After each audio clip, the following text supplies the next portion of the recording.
real estate. All right. If you've got a field, besides it takes a lot of sun, a lot of nutrients, but I don't recommend corn in the backyard. I've tried it and never had a great deal of success with it because it's just not enough. You know, unless you've got a space at least 20 feet long by 12 feet, I wouldn't recommend it. Okay. And that would be devoted totally to corn. I'll show you what we do that planters will plant. I'd come in, and if I were planting this by hand, this is exactly what I would do. I'd come in there and make a little trench about an inch and a half, 2 inches deep, and about every foot I would plant 2 grains of corn. Just like that. And then come back in and cover it up with about an inch of soil.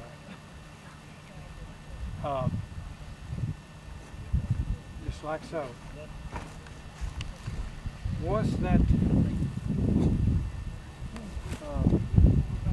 Once that sprouts and all that corn gets up, if it all comes up, fantastic. But after it gets up about 6 inches high, I'd cut off one of those stalks and leave one every foot.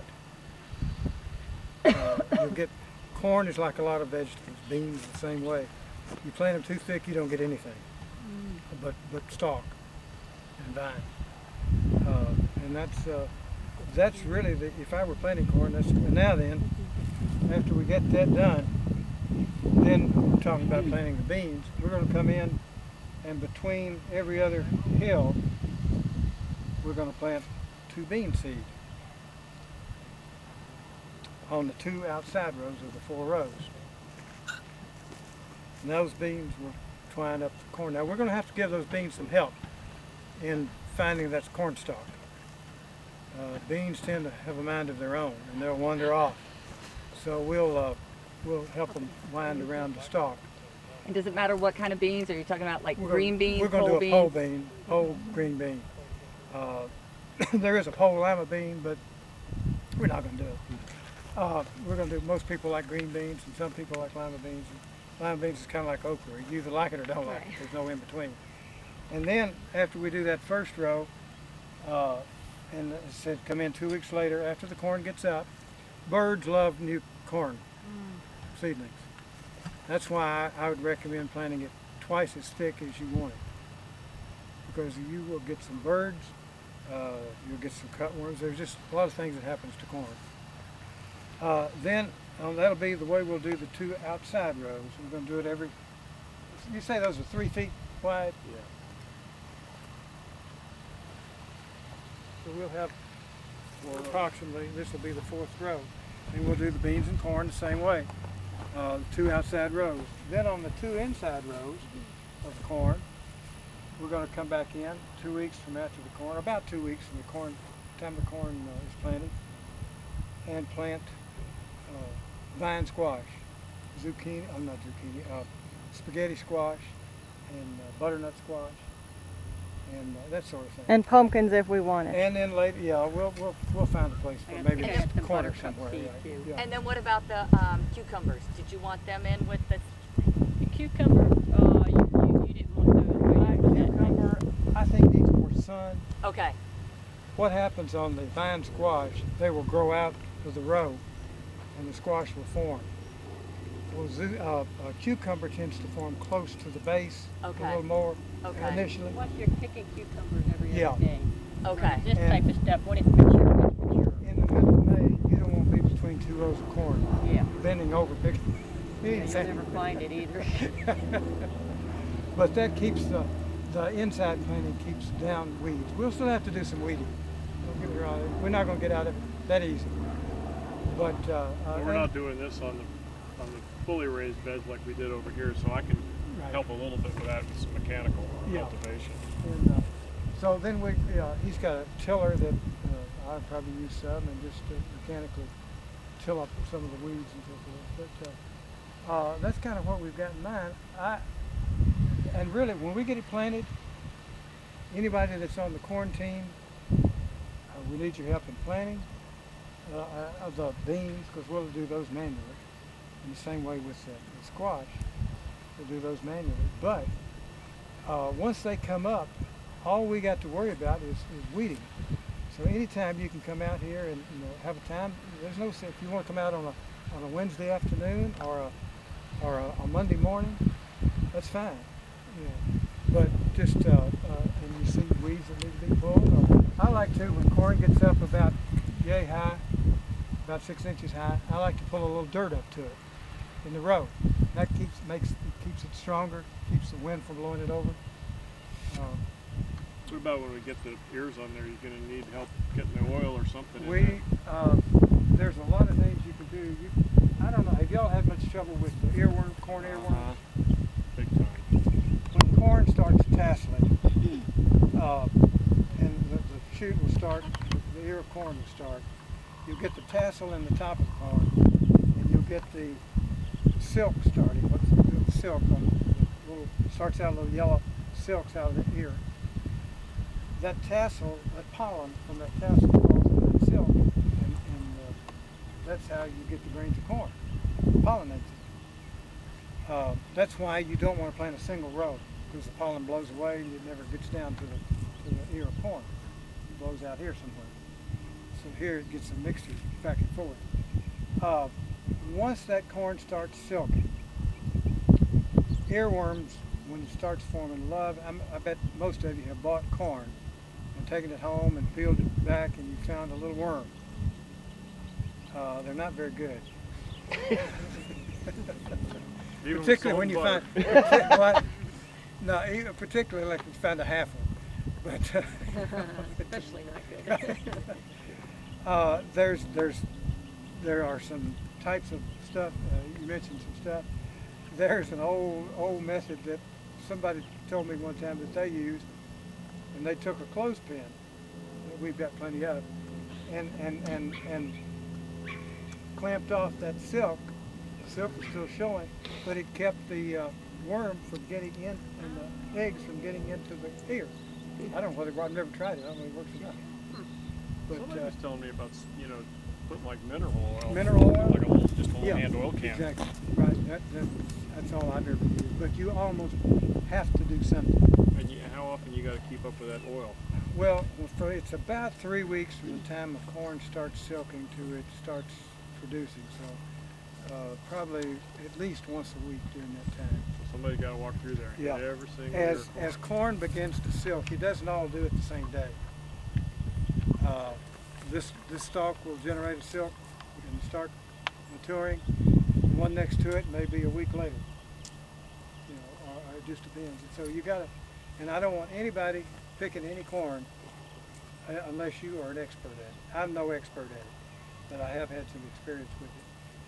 Till we do it together and we show, kind of have an example of what it's supposed to do. You get a feel for it after. You'll get a feel for it. You don't have to open up every single ear and look Right, at it. Before exactly. The more No. you grab a hold of the ear and it feels nice and full, Generally, when the silks turn dark brown, that's another sign. But all of that is a good, so there's nothing sacred about it. There's nothing set in concrete about it. But beans, you pick them regularly once they, start developing, and you can pretty well tell when a green bean is ready. The squash, the vines begin to die down, and the end of the vine begins to, on vining squash, like butternut and spaghetti, the end of the squash, where the vine attaches to the squash to the vine, it starts drying up. It can get more hard, brown look to it. Well, you'll notify us when you want us to come out for the corn to put the oil on and all that stuff. I will. Yeah. From now on, until I notify you whenever you want to work in anything out here. Feel free to come out on your normal days. Check if you're on the corn team. Always check over here first.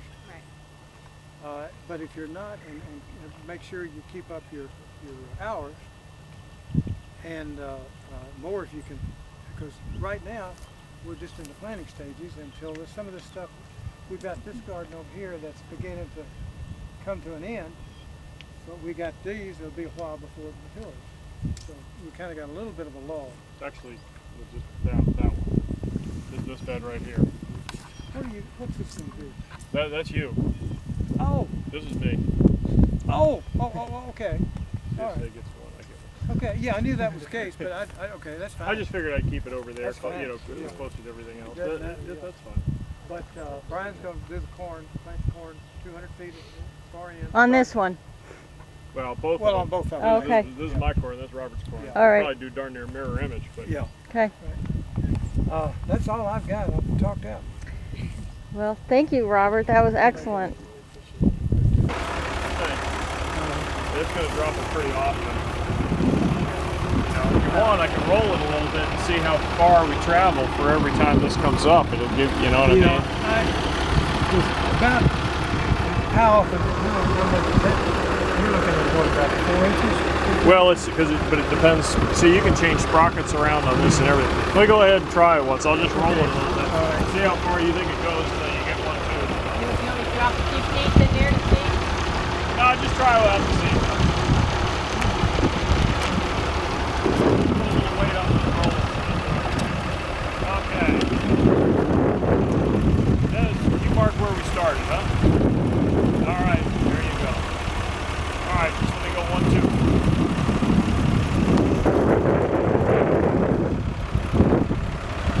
Is that a tooth yet?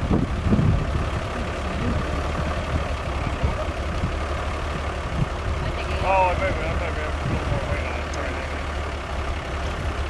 should I see the gears turning?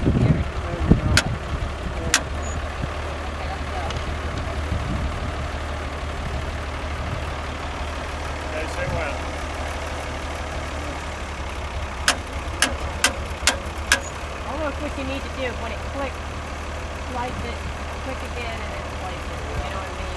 Huh? You gotta just mark it. Try just a little bit more. Every time you hear a click, stop. No, the click's the knock-knock. That has nothing to do with it. Oh, okay. You have somebody has to watch the tooth and tell me when to stop. I can't see it from here. Val, you're making this way too complicated. Just stand up and look right there. Every time one of those teeth comes, pick a position. Okay? That thing should turn when I pull ahead. Excellent. That's You gotta say that's every foot. about every foot. Yeah, and that's about right. Yeah, I think it's about right. Every foot. About a foot. About a foot? Okay. I mean, I'm pretty sure that's the corn blade. Yeah. All right, we're back. Today is what? March 10th? All right. So today we're planting cotton in the children's garden, right? Here's our team of planters. And let's see, what does a cotton seed look like? Let's look. Show me your hands. What do you got there? All right. So, Bunny! yeah, Bunny! they look You don't like brown want bunny me. tails. All right. So let's see yours. Okay, good job. All right. So what we're gonna do, I think we'll do with the foot. How about we do this? We'll do 2 on every 6. Either we do 2 every, foot, stagger, or we do 1 every 6, and we're gonna pull half of them out, is what I'm saying. So do you think we should do 2 in the same spot? Someone go with Ann. And that way we'll know where they're gonna grow, or 6 inches Where's Jonas? in case we want to transplant them. How about, let's just do, all right, let's see where you put yours down, Sophie, and we'll take it from there. Okay, there's 1. Where did I put mine? How about here on the other side? All right, Can't see Jonas anymore. that's good, very good. I like it. 1 on this side now. Aaron, put your seed down. Okay, Harry, go down the line. It's like Yeah. imagination. Okay, who wants to go next? You're doing a good job. Let's keep going with that. Zigzag. Do a zigzag. Well, you've got to plant yours. We were talking to you. Go plant it. I need one more. Do zigzags. Where do I put mine? Okay, zigzags.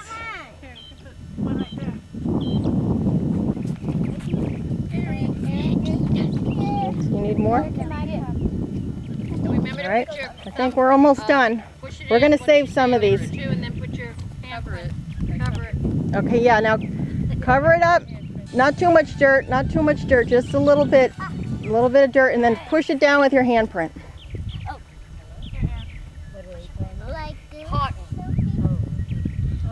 And push it down with your hand so we know where it is. Well, you will. Mine sinks into the Back. dirt. A couple Sundays, that? it'll be growing. Like that. All right, good job. And what did we plant over there? We didn't get that on tape. What did we put over here? Pumpkins. Right, what kind of pumpkins? Seminole? Seminole pumpkins from the Indians. So we did Pumpkins. about 6 seeds, a foot apart. Here's a seed. There's one left there. Give it to me. We'll save these. Maybe we'll find another spot to put these. Hey, you know what? What kind of corn? It's a special kind of corn. Ooh, corn. What kind of corn is this going to make? I don't know. Popcorn? Popcorn. Not every corn seed makes popcorn. Neato. You need popcorn seeds. Hey! Okay, so let's go find a space for that. Come on. Together and start asking questions. Could you repeat that about the tomatoes and the straw? Oh, I said if you're planting in the fall or in an area where you have a concern about the ground being warm enough, the soil being warm enough, I've known people that would take a little manure and a little straw and put it in the bottom of a tomato hole, and it heats up the soil as it decays, Huh? and it provides not only nutrients, but it warms the soil. You could do that with any crop, really, but it got hot here quickly this week. Last week we almost had a frost, Yeah. and this week it's hot, and I have a feeling we're not going to get much cool weather from now on. But there's a lot of different things. The best time to plant a garden, in my opinion, in Florida, is October. The best time, because it gives. I planted some tomatoes, and I've had tomatoes. I've still got tomatoes, but they're beginning to look kind of raggedy. But I've got tomatoes. I've had them since before that first freeze, just more than I could eat out of 4 plants. You cover when cold. Yeah. You have a chance to figure out how do you? I had old sheets, and that's all I had. Some of them got frostbit on the ends, and Plastic sheet? no, just plain old sheets. Yeah.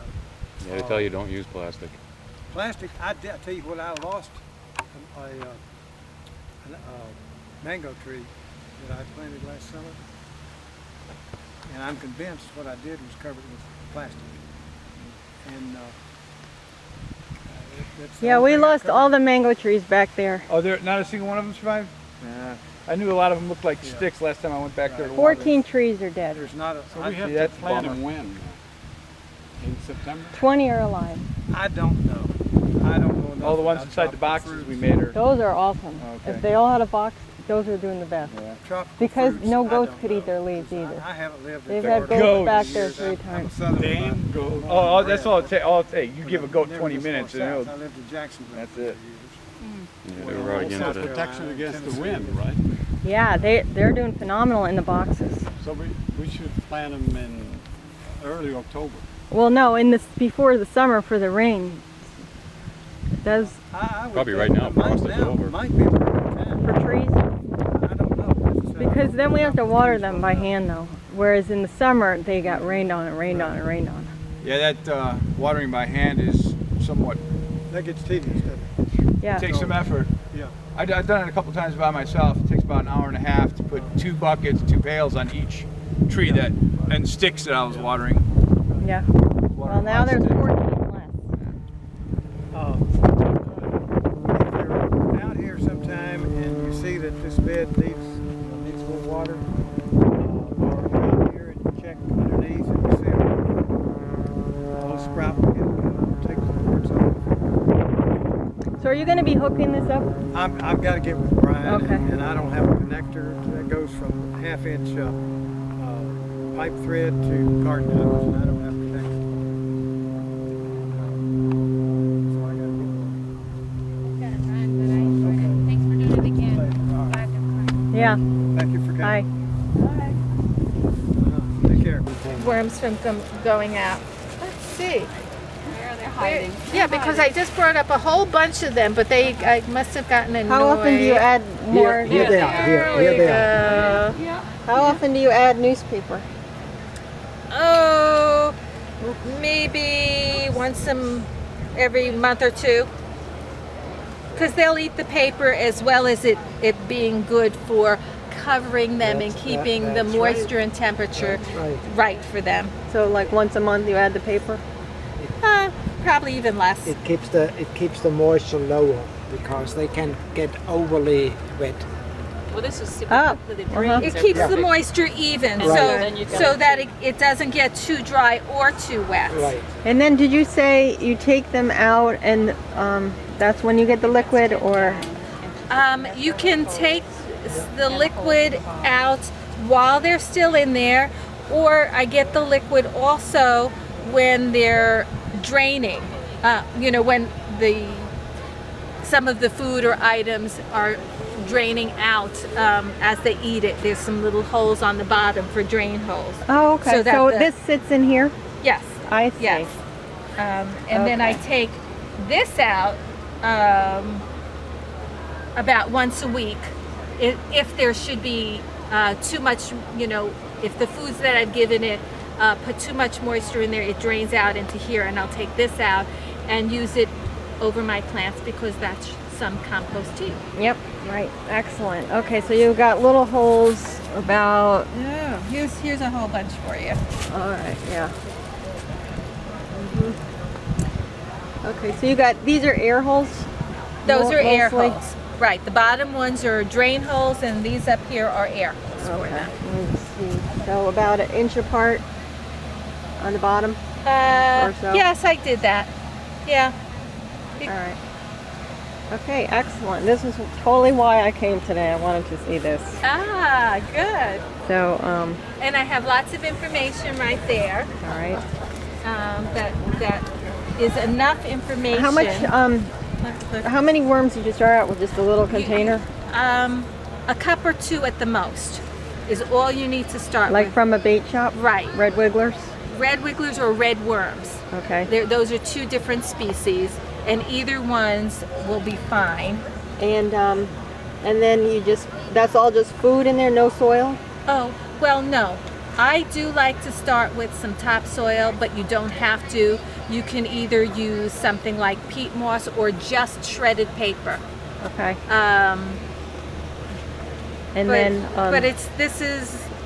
This is the way I was instructed when I first learned 4 years ago how to do it. And so since the worms really like the soil, that's what I've done. Mm-hmm. But they will eat the soil as well as the paper, and everything will be broken down into compost. Mm-hmm. All right, so it's topsoil, newspapers, and food scraps. Right. All of it needs to, now the topsoil and shredded paper need to be damp. So you do moisten the topsoil, and don't use potting soil because they have inorganic material in it, vermiculite and perlite, and that's all plastics, which they can't eat. So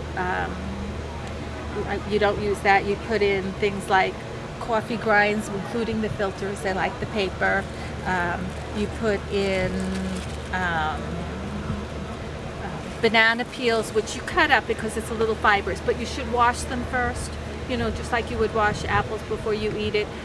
The reason you would wash banana peels is because you'd be surprised how that can have eggs from fruit flies, and you're not even aware of it until your container ends up having some fruit flies in it. Someone told me with melon peels, if you freeze them hard first, that will kill any of the fruit fly eggs, but I would wash it off first too before even freezing it. Every little bit helps, And then what I missed what you started to say in the beginning when you transfer them to clean it out. Okay. You can do it two ways. You could take all of this and move it to one side and put fresh soil and paper and feed them only for a couple of weeks to a month on the other side, and then you can, most of the worms will migrate over, and then you can take that part and use it for your compost tea or your compost in your garden. And if some worms get in the garden, that's fine, as long as you don't live on or near a preserve, because these are exotics and we don't want them out competing or hybridizing with our natives in natural areas like that. But for your garden, it's fine. Do you think they would do well living in a vegetable container? That's what someone else was asking me. Yes, they can, but you'd have to just keep depends it on moist. how many containers, you know, how big a container you have, how many worms that you're going to put in. Like would that would benefit the soil in the container, though, As a matter of fact, I've heard of people, well, people do put coffee grinds, banana peels, eggshells under the mulch in their soil, because that's good for the soil too. So which is good for your worms. So you can do that to feed the worms as well as being good for your plants. So those are some of the things that maybe if you put a plant in a compost pile with the dirt and the worms? Not a compost pile. A little layer of it? Compost pile gets hot. Okay. Okay. A regular compost is made to cook the compost, to break it down. So a regular compost, no. But in a situation like this, you can take a container garden and put some worms in, and do that, and have some worms in there with some food, and that would work. Okay, and so that watch yourself on the edge, because the wind is blowing the rain water down. I don't want you to get inundated and soaked just when you thought you were safe. Do you ever get ants in yours? I have seen a couple of ants around the container. Yeah. And so what I did was I tried a bunch of things. Someone told me put soap around the container to keep them out, or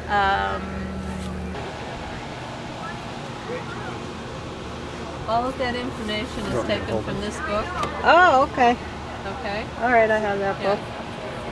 You have it? Yep. Okay. I like your display, though. Yeah. Hi. Visiting. It's all right. I was just visiting you. Yes, I saw that. And likewise with those Okay. charts. When I moved down here 3 years ago, I did get this book, but this book goes from vegetable to planting dates. I wanted a ready reference. So. Yeah.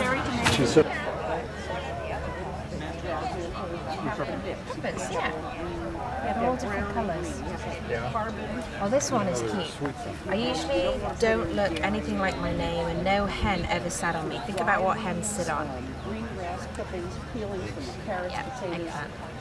eggplant. Did you make this? I didn't. Oh, this is beautiful. But an IFAS employee did. Oh, really? Yeah, Betsy Lamb. My name sounds like I fell off a truck, but I have a hard skin so I can be stored a long time. Nope. No. Squash. What happens if you fall off a truck? You get squashed, right? Oh, God. And then obviously the last one. That's the hardest one. Most people get that one at the end. Jicama. Okay, I've never even heard of that. I think it's from South America. What's it called?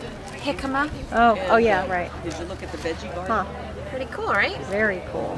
One of our fellows is still there. Oh, wait a second. Let me get Oh, all I'm of sorry. You go. Yeah, go ahead. But then they have a kids program for our homeschool kids, but we didn't get as many kids signed up, so they discontinued the program. So is this display down at this office all the time? It's usually, we've just started using it. We had it out at the fair at our booth. We're using it today, and I'm sure we'll use it just at events. We don't have it actually out in the office. It's kept in my office. So if you ever In this building though? Yes, in this building, Okay. right. And what's your name? Kate. And we got 18 seeds, okay? And we planted them in 6 hills, 3 seeds per hill, and all but 3 seeds came up. So 15 out of 18 heirloom seeds came up. And so, you know, they're hard to come by, those seeds. So anyway, I hope you have fun planting, but don't fail to stop over. That your compost pile cooks up to 140 degrees. These yellow ones are like, so sweet. Yes, that's how they're able to take in nutrient, is they squirt out the enzymes break stuff down and they eat it. And these enzymes are great, and as they're doing this work, the pile starts getting hotter and hotter. At about 113 degrees, they've overheated the pile, and a new group of bacteria, which have been there all along in spore form, come to life. And they work the pile from about 113 to 150 degrees, and that's your thermophilic stage, and that's the stage in which weed seeds break down and any pathogens that might be in the manures, which is a good reason to let it get hot and to go ahead and throw your manures in, because the horse manure has a lot of seed in it from the horse's digestion, doesn't break down the seeds, and that way you'll have a cleaner compost. Now, after the thermophilic stage, the compost cools back down. You could go ahead and flip it at the point at which the temperature begins to change.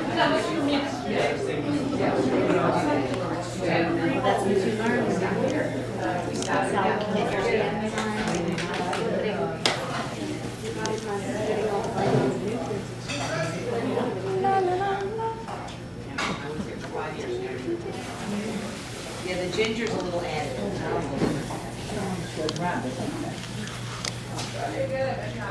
Healthy rabbit. Healthy rabbit. Yes. One that never gets sick. That is why you do. We have edible flowers. All the beautiful things you can imagine. I still don't like it. You like it? How are you? Okay, well, it's nice. We're getting a demonstration. Always good to get a demonstration. You bet. There you go. Looks just like grass to me. Tastes just like grass. Personally, I do not like it. Do you like it? It's sweet. See, she likes it. She's like, I've been drinking it for 4 years. Don't really like the taste. Love the way it makes me feel. Love what it does to my body. 2 ounces a day is not really a big thing to have to do. I used to drink tequila, and I can't say I like the way that tasted either. I like the way it made me feel. Yes. So when you're here, wheatgrass is 70% chlorophyll. It's a great antioxidant. All the energy that the plants get from the sun, that's what you're going to get into your body when you start drinking wheatgrass. It goes in and it finds all the bad things in your body and starts to flush it out. That's the easiest way. Cancer does not live in a wheatgrass environment. Wheatgrass is full of oxygen and it's very alkalizing. Disease does not live in that when you put that in your body. Today's diet is very acidic, you know, and then you've got stress piled on top of that, the environment piled on top of that, a cell phone on your ear, all those things is what can cause cancer to grow. Everybody has cancer cells in their body. At some point in time, we feed them somehow, and that makes them grow. And what our diet does, which is different from chemotherapy, which goes in and kills everything, ours just starves cancer cells, bad cells, cells that you don't want in your body. This program goes in and starves them, and it feeds the good cells, so that those cells thrive and kill bad cells. Yes, and that's what your body's designed to do. That's what your immune system is designed to do. It's designed to protect your body, and in the medical world, they want to all the time suppress your immune system and just give you pharmaceuticals, which doesn't make any sense. If you think about it from a common sense standpoint, this diet is strictly common sense. You know, if you go back to grandmothers, great-grandmothers, when you were sick years ago, they went and got cod liver oil, castor oil, because it was like flush out the colon. They knew back then disease starts in the colon, that's the area you want to start cleaning up to get the body back in balance. This program was started by Ann Wigmore 50 years ago, healed herself of colon cancer by switching to a living food diet. That's how we all got started on this program. Most people hear about us word of mouth, people from all over the world. come here to heal their own bodies. So when you're here, we're going to recommend drinking 2 ounces of wheatgrass in the morning, 2 ounces in the evening. We do a lot of cleansing enemas, which is kind of an awkward word. It took me a while where I could start talking about enemas, but as we know, that's where the disease starts. So if you do the cleansing enema, and we do what's called a wheatgrass implant, where the wheatgrass gets inserted right through the rectum, through the enema kit, so it goes right into the colon, it goes right into the organs, and you absorb it right away, so it's just helping to detox the body faster. The whole premise of this program, detox, cleanse, rebuild, educate you, send you on your way to learn. Okay, we're off to the next one. Good, it's like anytime it's fresh, it's better than nothing. Like I travel with those, but I wouldn't want that as my home. Your age, it doesn't matter what level you can exercise at, it's just the fact that you need to be moving. In the corner that I call it the balancing chair, the chair that's hanging out on the straps, somebody can sit in that chair and bounce up and down, and that's enough to start shaking the lymph system and loosening the toxins. It's all about movement. We've got yoga, Pilates, Tai Chi, Oriental meditation, rebounding and strength training, water aerobics. There's all different levels of exercise. We've got a certified trainer here that trains you on everything. What about Qigong? Qigong, yes. Yep. And we've also got all these machines, Tai Chi. You can use these machines, come in like these people are working out anytime you want. You can come and make use of the gym. We've got 4 therapy beds over in the corner. The one in the far corner is a relaxation water bed. And then that one that's going back and forth very gently, I call it the tilt bed. Oxygen and blood flow to the brain to help cleanse the body. And you've got a kneeling bed. It's an electromagnetic. If you've got a tumor or an area concern, they'll tell you where to place this on your body, and it helps pull the tumors out to help detox and cleanse. And the far corner is a Vibrason. That is a infrared sauna in bed form. It kind of shakes you and heats you internally to pull toxins out of the body. And infrared goes down to like a cellular level. You don't get as hot as in a regular sauna, but it pulls the toxins out of the body. It's excellent for anybody who's been through radiation or had any type of metal toxicities. Very, very, infrared sauna is good for everybody, but if you've had any of those issues, they're going to stress that you need to spend a lot of time in that sauna. When you come, you also get a blood test, a live blood cell analysis, and a consult with a healthcare practitioner. They go over your blood work with you, and that's when the program gets customized for you via supplementation or different types of therapies they might recommend. We've got hyperbaric oxygen chamber treatments here. We've got vitamin infusions here. Those are additional costs to the program, but they are here and available for people that really need to super saturate the immune system. We've got a board-certified oncologist on staff, 2 naturopaths, and a registered nurse. Again, we're not a medical facility, but we have those people here to analyze your blood and help you get onto this program. You get a Swedish massage each week to help with lymphatic drainage, and you also get 1 colonic per stay to help with internal cleansing. Are you familiar with the live blood cell analysis? You know what it is? Okay, live blood cell is when they take a drop of blood and they put it under a microscope, and then they're going to put that up on a computer screen, and you're actually going to look at that drop of blood.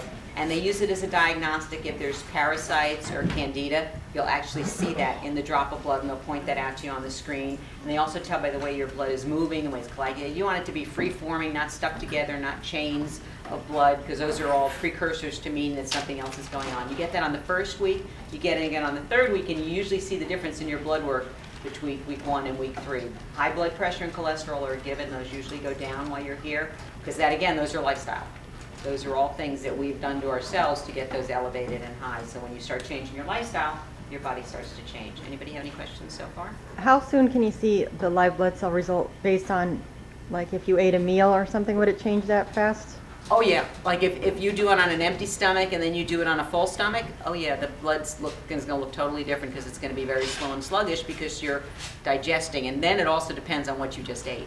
It's not going to be as slow as sluggish eating this, or if you have the juice. Like if you could show kids, in other words, you know, oh yeah, you what they ate for lunch that day, the difference before and after, yes, someone eating healthy food versus. Oh, they'd be fascinated. You would see it right Oh away. yeah, because they would probably be, especially if they ate like McDonald's. Yeah, It's going to be all clumped together and looking horrible. I mean, you might even see parasites. We had my brother's done the other day, and I mean, it looked like a scorpion. I said, what is that? They go, it's a parasite. If you looked really close, you saw the little teeth, you saw the tail. It was like really creepy that's floating around your butt. And he said, well, everybody's got parasites. You know, if you dig in the dirt, you get some parasites are good, some are not so good. But it was, yeah, but I'm sure if a kid sees that in his blood, he'll stop eating garbage food. All right. Any other questions? Maybe. Okay, and we're going to go through some of the housing. Pricing is determined by the level of accommodation not the program itself. You can be shared, semi-shared, dormitory style, private, stay off campus. There's all difference, and that's what determines the pricing. So as we walk around, you'll notice there's different housing, so I thought I'd tell you that ahead of time. Blonde, breathe in the oxygen. Just going to tell you to take deep breaths while you're in here. March 19th. We are at Hippocrates Health Institute. Mine can grow like that. Yeah, look at, isn't that beautiful?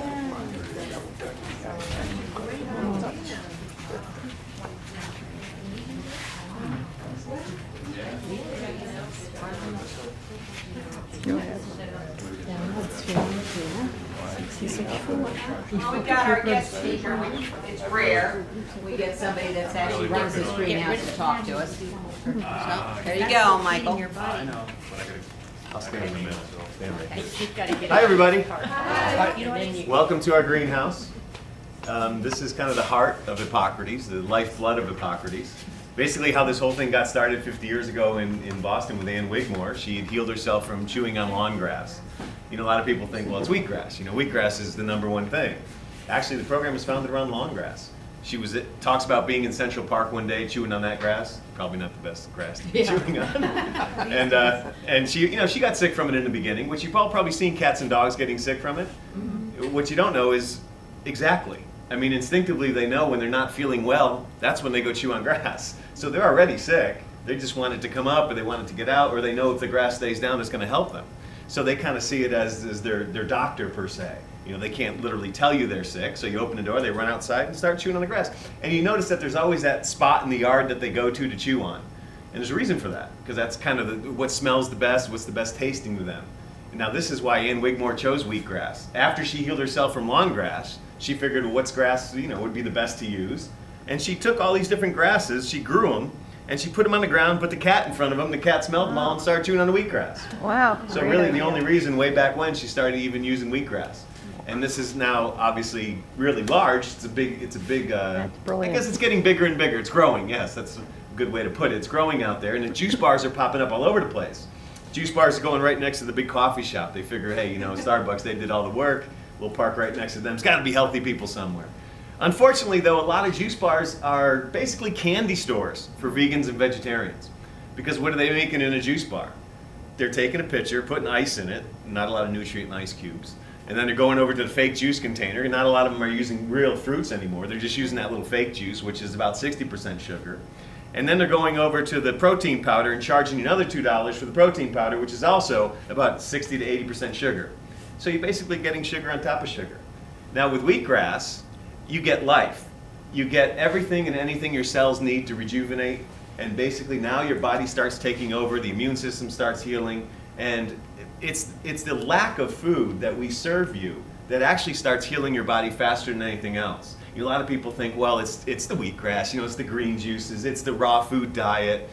Well, our biggest addictive habit in the world today, I mean, it's not alcohol, tobacco, sugar, caffeine, those are easy ones. Our biggest addictive habit is food, #1.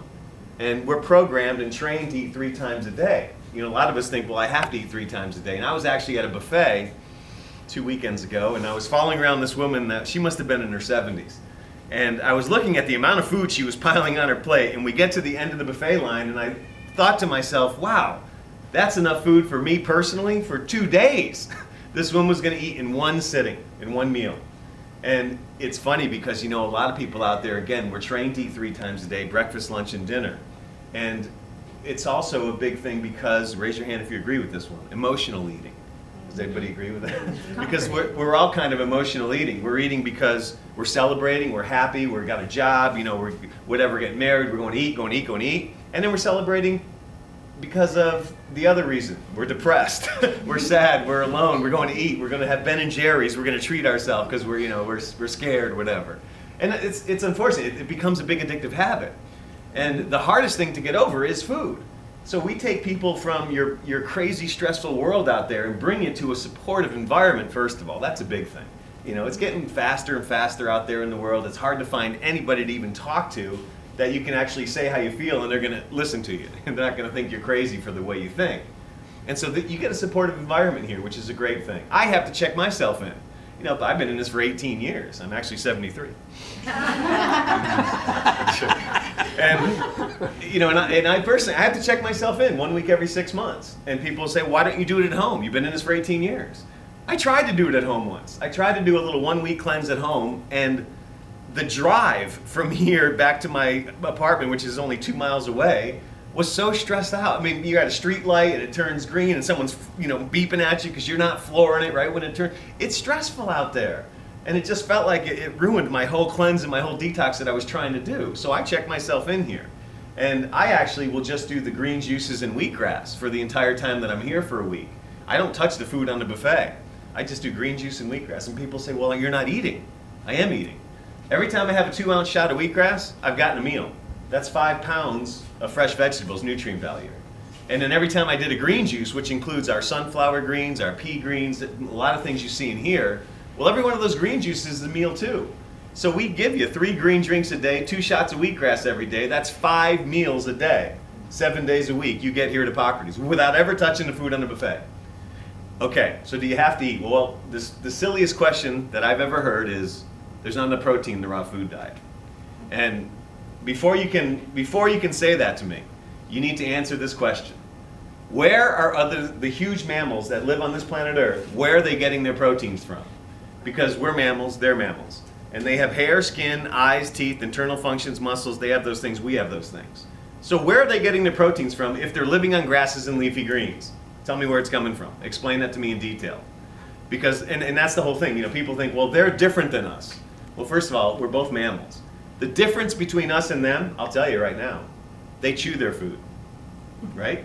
We don't chew food, we engulf food, we swallow it, we try to get it out of there as fast as we can. And as a matter of fact, Ann Wigmore, who developed this program, she discovered that blending foods was better than trying to tell somebody to chew it 50 times before you swallow it, because you know they're not going to do that, it's just going to go down.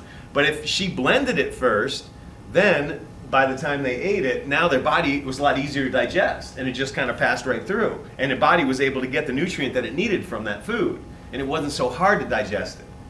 And she also blended foods because juicers didn't exist back then. You know, you think about it, it was way back when, you know, they didn't have any juicers. They weren't, you could probably pay $900 to get a juicer back then. I mean, nowadays, obviously, you get them all over the place. But they weren't around, so that's why she used the blender. And she knew it was better. Now, take a deep breath. Because it's hard to breathe, right? It's funny, the only people that spend any time breathing, unless you're into yoga, Tai Chi, meditation, the only people who spend any time breathing, smokers, right? I don't encouraging smoke, I'm encouraging breathing. And we get smokers here at Hippocrates. It's pretty funny because I catch them right outside campus. When I'm going home, I see them out there with their cigarette in one hand, their cell phone in the other hand, and they're going, I'm at Hippocrates, get me out of here. I can't take it, they're making me drink grass, they're making me do it. We get them all the time. But the funny thing is, breathing is a good thing, first of all, because what's the first thing your body needs? Before food, before water, you need oxygen, number one. And we're running out of it pretty quick out there. Now, people aren't aware of this, but we're running out of green on the planet. And the algae in the ocean that also produce a lot of the oxygen, they're dying out too now because of global warming, and it's just heating up just enough to kill a lot of those. So that's the problem. You know, here in the greenhouse, obviously, I invite people all the time. Guests of ours at Hippocrates, I tell them, come down here, I'll give you a chair, sit in here for an hour, and just breathe.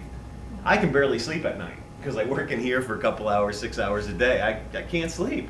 And oxygen, obviously, not only gives you energy, but if oxygen was in your cells, these bad bacteria, diseases, cancer, viruses cannot survive if there is oxygen in your body.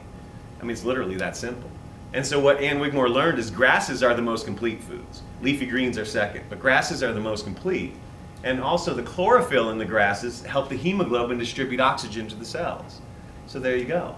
It's kind of 2 benefits in one. And now we teach you how to grow it here. We're going to teach you how to grow a whole tray. It's expensive, let's face it. To buy a little shot of wheatgrass juice, it's pretty pricey out there. $1, $1.50 here in Florida. I go to New York City twice a year. It's $3 to $4 for 1 ounce of juice. I'm going to teach you how to grow a tray, which is going to be 20 ounces. It's going to cost you about $2 for 20 ounces. So you can have literally fresh wheatgrass every day. It's going to cost you $2 a week.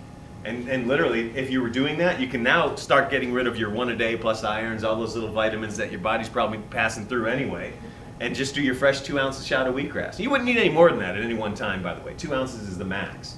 And fresh wheatgrass. Yes, what fresh wheatgrass does for your body in about 1 week's time It takes like a powdered grass and those kind of things. It takes 1 year to do the same thing fresh can do for your body in 1 week. And then like your frozen grasses, those kind of things, it takes 2 years with frozen grass. Powder's actually a better choice than frozen. But fresh is ultimate, it's the best of the best. I mean, you want results, you want them quick, here you go. Now this program, you think it's a long course, 3 weeks. 3 weeks is not a long time, by the way. I mean, the world's been in existence for who knows how long, right? And the last 100 years, we went from 30% oxygen down to an average now of 15% oxygen, just in 100 years. So you wonder why people are getting sicker and sicker, younger and younger. Okay, first of all, we're overeating.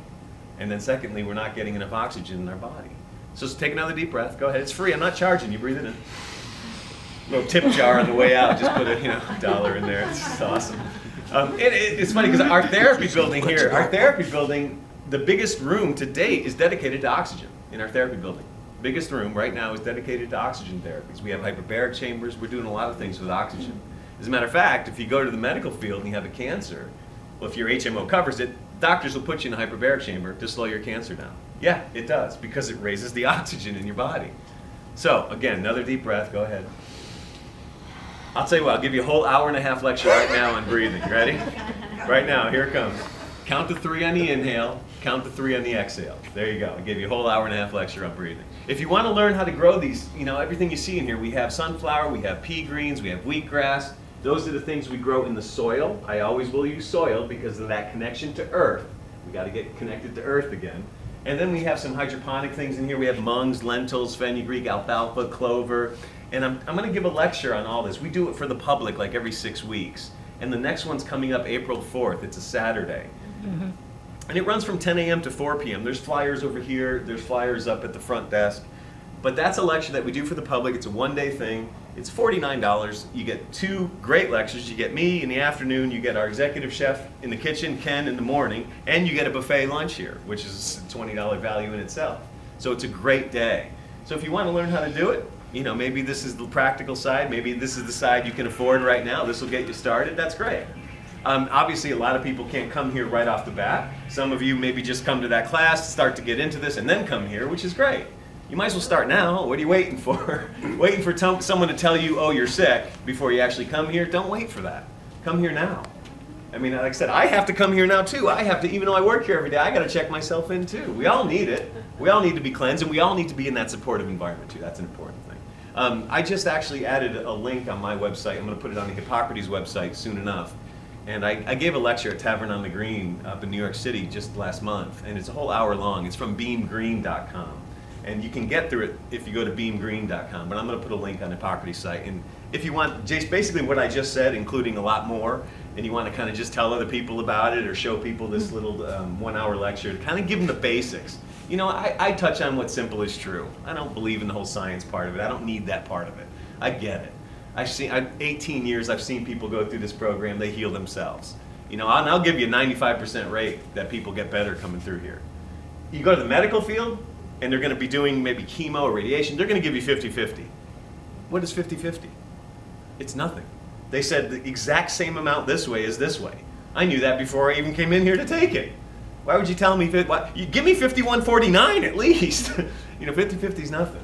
But I'll give you 95% of people that come through here get better. And I'll tell you this, those 5% that maybe don't feel like they've gotten anything out of the 3 weeks with us, then I'm going to tell you that it has nothing to do with food, nothing to do with nourishment, but it has to do with your job, your spouse, your boss, whatever, your friends, and your family. That's your problem. But see, nobody wants to see that part of it. But when you come here and you start on the food thing, and you start to eat this way, then this starts to happen too. You start to think a little clearer. You start to wake up a little bit. You start to take deep breaths automatically. I don't have to keep telling you that. So take another one. My friend got back from New York City recently. She goes, yeah, I went to an oxygen bar. And I said, how was it? She said they offered flavored oxygen. And I said, seriously, flavored oxygen? Are we getting that bored with breathing that we have to have a flavor to our air? It seems like we're all getting bored.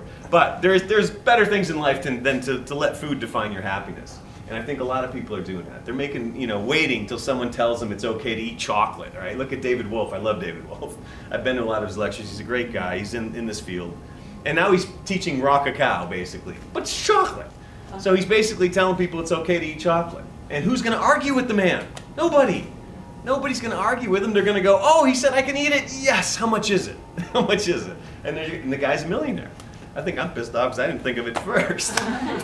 Just kidding. I wouldn't tell you to do that. But that's how we're creating the addictive habit of eating, of creating an emotion, how we feel with the food. So we kind of take you through a lot of stuff here at Hippocrates. It's a great program. It's a well-rounded program. I'm sure Jody's giving you a lot of information as well as showing you our campus, beautiful campus that we have here. Anyway, Can you say where the pea sprouts are? the pea sprouts are against the wall on both sides, right back here. They're the shorter and ones? The sunflower on the inside, the pea are on the outside. Okay. There's all different levels here. That's basically what it is. And don't forget, I give lectures on this. I teach 2-hour lectures on just how to grow wheatgrass alone. I have DVDs, of course, too. If you can't come to the class or you can't come to Hippocrates anytime soon, I have 2 DVDs in the store. One teaches you about wheatgrass, all the things in soil, and the other one teaches you the little sprouts, all the alfalfa, the clover, and the mungs. And so what's your name? I really did put that together, and I spent a lot of time on that. My name's Michael. I grow grass. Michael. I love that. People out in the world, obviously, they say, what do you do for a living? And I tell them I grow grass. So the first thing they do is, how much? Can I buy some? And we sell it by the ounce, too. That's funny. Take another deep breath. Do you use compost? Soil will take me an hour to explain why I use soil. I don't use it for nutritional value. I use soil for connection to earth. I don't use it. So there's not, should you use organic, non-organic, this, that? I'm not going to get into that because that's all BS. I use soil for connection to earth because we all need to get back to that connection, that unconditional thing. So again, that's why I will always use it. It's not for giving the seed anything because that seed ultimately is self-contained. It already knows what to do. It knows how to grow. So I focus more on the seed but use soil for the connection, if that makes any sense. Is there a difference in taste whether you use Taste has a lot to do hydroponics or with seed, soil? has a lot to do with when you cut it. Okay, and again, that's another thing I get into because a lot of people, unfortunately, they have a shot of wheatgrass out there in the world and it's awful, it's making you feel a little nauseated. But people that come here, they enjoy our wheatgrass. They tell me all the time, how do I get your grass? How can I grow it like you? And how come it tastes so good? And I tell them, well, here's the thing. If I bring a tray of wheatgrass, it's fresh, it's ready to cut, it's actually going to taste good if they cut it right then and there. But the health food store and juice bar, they take it from me. They let it sit in the window for a display so people could see it. It sits there for 2 more days. In just 2 more days, the sun hits it, which it should never. They haven't watered it, which they should never. And in 2 days, the grass is now aged about 80 years sitting in that tray. And it's kind of like people. The older it gets, the more bitter it gets. It just happens. It's a joke. It's a joke. Relax. A joke. They're flying out. I mean, so that's why people like the grass that we have here. And I'll tell you this: out of 10 people that always get sick or feel nauseated from drinking wheatgrass, 9 of them won't get sick from drinking the grass here we have at Hippocrates. Again, learning how to grow it. And there is no like kit you can buy at home to do it. It's literally just having a couple trays and 1 pound of seed per week. It's $2 a week. That's all you need. You sell and you have trays? 1 tray. Right now I'm trying to get, we're back ordered on trays. I'm trying to get them in again. But yes, we sell trays, we sell seeds, and we have a store up here too. You're welcome to come in just for that as well. I have to take off, but I just wanted to say thanks. I appreciate your time. Appreciate Jody letting me talk today, and hope you got a little bit. You want more? Go to my website, which is wheatgrassgreenhouse.com. And basically everything I talk about is on there, plus I'll have links to if you want to see live stuff or listen to live stuff. And hopefully someday you'll come here, or at least if you have any questions, send me emails, go over the website, check it out. We have a little information up here in the front if you want to grab those little frequently asked questions. I know a lot of them go flying through your heads right now. So take one of those on the way out. But thank you all for hanging out with me today. I appreciate it. Thank you. Thank you. It's about where you want it. When the second shoot comes up? Yeah. It starts to come Now, up this here is and it starts to air-conditioned lean. greenhouse. Yeah, you want it between Oh, 50 when and it starts 70 to degrees split. in Florida. So you do have to have an air-conditioned greenhouse. Yes, I mean, I'm growing it on my patio right now outside, but come, an enclosed outdoor patio. Yeah. But come June, no, my wheatgrass will not, I'll have to either move it inside or stop growing it, because it won't grow come the summertime. Probably June through October, it doesn't grow in South Florida in an enclosed patio outside, because I'm on a lake, so it stays fairly cool there, it's got a breeze, likes a lot of air circulation. That's why you need to keep it on racks like this, because it wants the air circulation. That's amazing. It doesn't need Those any are sunlight. Those get juiced. Yeah, you can juice them or you can just eat them plain. They taste delicious. That's like all the protein. That up on top is buckwheat. Or you can ask me? Grow light? No, I think they're just regular lighting. They don't need sunlight? They still turn green without sunlight? Well, yeah, and this light, well, this has got indirect lighting in here. This is, but they direct sunlight, no, because it'll burn. Okay. Yeah, it'll burn in direct sunlight in Florida. You know, probably in upstate New York, you could put it outside in the summertime. Okay. The lentils and the sprouts, these are soaked overnight and then rinsed twice a day, and they also grow, and they get the little tails on them, and they get soft. Hydroponic That's when grows they're ready in to- 3 days. And these are the class here, like Michael says, he teaches the class here. From the while plant you farm come days, and I do the have a bunch of program. similar And then type there's of flyers mush that there. would work. This is mung. This is a mung and this is lentil. Totally different feel than regular. It's got salt and it's ozonated. It's a special filter. So it's got a regular filter, then it's got an ozonator on it. So it has a silky feel to it. So when you swim in it, your skin feels different, your hair feels different. I mean, they feel wonderful. And these are all heated Floridian temperature. Any Floridian can walk in this and it's warm enough to go in. Well, it makes a difference because sometimes they say heated pool and now Floridian, no, I don't get in those. So you're saying the ozone keeps it clean too, right? Oh yeah, I have never seen these pools dirty. Is everything ozonated around here? The drinking water too? The drinking water is actually a wellness filter. It's just the whole property is on a special filtration because I would never tell anybody to do an enema with Florida water because God knows what's floating in that Florida water. And the water that comes out of the tap here is on a special filtration system. With the volcanic rock? Yeah. And all the water that's in the jugs that look like Zephyr Hills water, that's coming from our water. We just have them sitting in the jugs like that. This is a dead sea salt pool. There's 2,000 pounds of mineral salts in that water. That's hot like an Epsom salt bath. You just get in that, you've got aches and pains, they go away. You feel amazing. Again, to pull toxins out of the body because that's what salt does. In the far corner, you've got the cold plunge pool. That one's about 58 degrees. That has a chiller on it. That one is very cold. They want you to go from hot to cold, stimulate the lymph system, pull the toxins out of the body. Then you've got a hot tub. It's a standard hot tub, and in the back, you've got another infrared sauna. Again, yeah, you should go in a little circle because that's, you know, the first couple times you do it, it's like, whoa, you don't feel so good. And then by the 7th time, you start to feel amazing and you want to do it again. I mean, everything on this program in the beginning can be a little bit difficult depending on the lifestyle that you come from. But the more you do it, the more you want to do it and your taste buds start to change. I mean, I've been eating here 4 years now, never bored with the meals. Crave the meals when I'm not here, where I used to crave like I could eat a whole loaf of rye bread right out of the bakery, crunchy, yummy, slab of butter on it. Those things don't taste good to me anymore. The more you eat this way, your palate becomes pure. It becomes pure, and then everything else starts to taste different. You'll taste chemicals in the food. You'll taste things that you used to think tasted really good to you will no longer taste good, and then you're going to be craving the things that are good for you. So it's an amazing program.